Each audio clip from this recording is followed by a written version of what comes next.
Assalamualaikum warahmatullahi wabarakatuh. Selamat pagi para sahabat-sahabat sekalian, para pecinta ikan gabus di seluruh Indonesia ya, dimanapun berada. Senang sekali pagi ini saya bisa menyapa teman-teman sekalian lewat Facebook ya. Ini kebetulan saya sambil menguras kolam. Nah, sambil menguras kolam ini saya akan menjawab pertanyaan beberapa teman-teman ya, yang sudah membudidaya ataupun akan membudidaya ikan gabus ya. Karena sejauh ini ikan gabus adalah ikan-ikan dari alam, namun akhir-akhir ini sudah bisa dibudidaya. Sudah lama sebenarnya, tapi berkembangnya baru akhir-akhir ini ya. Nah, saya akan menjawab pertanyaan teman kita ya. Tadi pertanyaannya adalah, sebenarnya apa sih Mas yang paling berpengaruh untuk pertumbuhan ikan gabus budidaya? Kualitas indukannya, kualitas airnya, atau kualitas pakannya? Sebenarnya dari semua ini semuanya paling berpengaruh menurut saya Mas. Semuanya itu sangat berpengaruh untuk perkembangan ikan gabus. 3 hal yang ditanyakan tersebut adalah 3 hal yang cukup krusial, yang cukup penting ya. Karena 3 hal tersebut tidak bisa dipisahkan. Kualitas indukan itu berpengaruh, kemudian kualitas air itu berpengaruh, dan kualitas pakan berpengaruh. Jadi kalau suruh milih itu susah milihnya, mana yang sangat berpengaruh. Tapi kalau memang benar-benar menanyakan yang paling, kalau menurut saya sih ya kualitas indukan yang paling. Tapi itu hampir sama ya, hampir sama tingkatannya. Semuanya penting, tapi kalau yang paling menurut saya ya di kualitas indukan. Kenapa? Kalau indukan ikan gabus yang kecil ya, karena gajua itu kan kecil ya, dia nggak bakal bisa besar. Walaupun dikasih air yang bagus, dikasih pakan yang bagus, dia tidak akan besar seperti ikan gajua itu jenis ikan gabus yang kecil. Memang ada ikan gabus yang jenis ikan gabusnya kecil. Kita tahu kan sebenarnya ikan gabus itu banyak jenisnya, banyak banget jenisnya. Bahkan ada juga ikan hias juga. Jadi kalau memang induknya gennya sudah kecil, tidak bagus,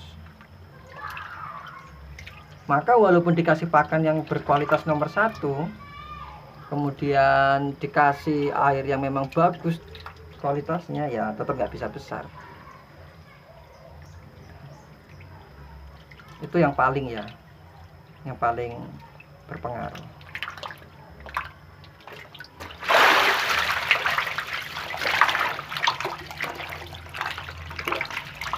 Tapi bukan berarti kita hanya fokus di kualitas benih ya, atau kualitas indukan tersebut ya.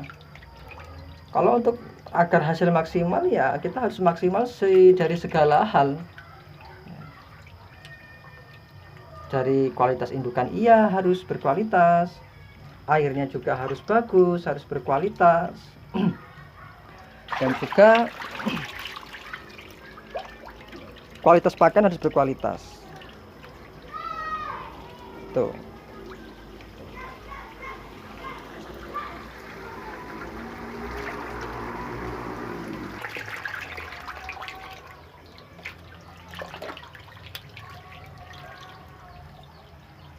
Jadi itu ya, 3 hal itu penting yang ditanyakan tadi ya.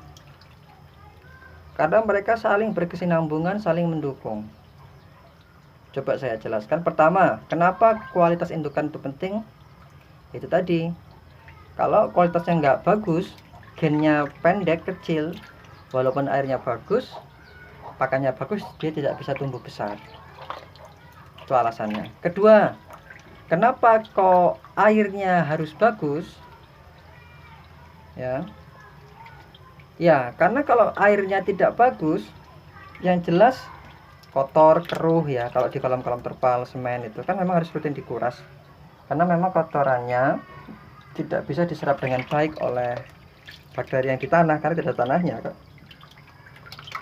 Maka harus sering dikuras. Nah, kalau airnya kualitasnya tidak bagus, kotor misalnya, ya dia pastinya nafsu makannya berkurang. Ikan kalau airnya kotor karena bekas pakan ya, ikan nafsu makannya berkurang, Mas.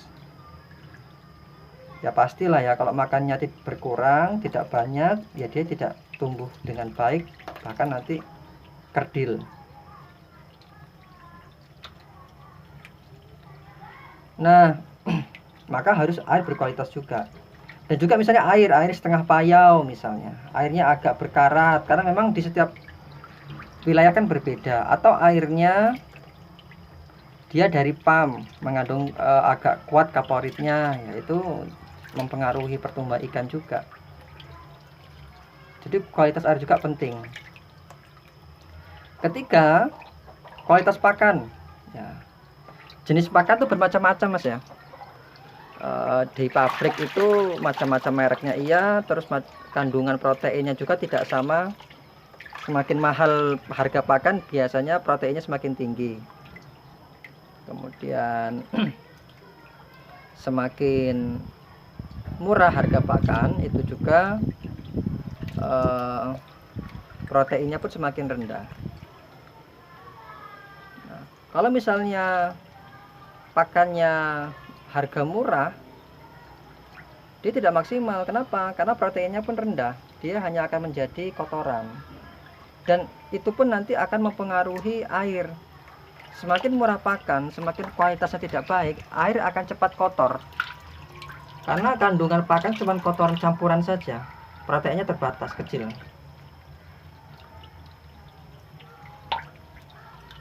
Jadi tiga hal tersebut ya, itu tidak bisa dipisahkan sebenarnya. Kalau bibitnya bagus misalnya, tapi air sama pakan tidak bagus, ya pertumbuhannya tidak bagus. Kemudian airnya bagus, kualitasnya oke, tapi pakannya yang biasa, indukannya yang indukan kecil, jenis ikan-ikan kecil, karena gajwa misalnya, ya sama aja, tidak bisa maksimal. Oke, pakannya maksimal nih, pakan yang paling mahal misalnya, proteinnya tinggi, tapi ternyata airnya kotor, ya kan. Kemudian indukannya juga nggak jelas, ya sama saja.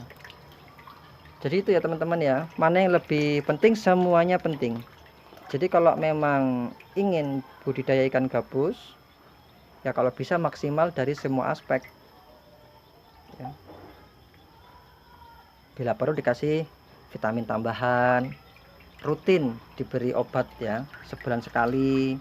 Itu ya trik juga agar kita mendapatkan hasil yang maksimal.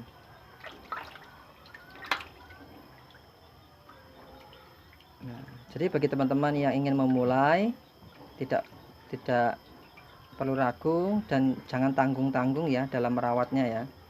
Karena kalau setengah-setengah nanti hasilnya pun tidak maksimal.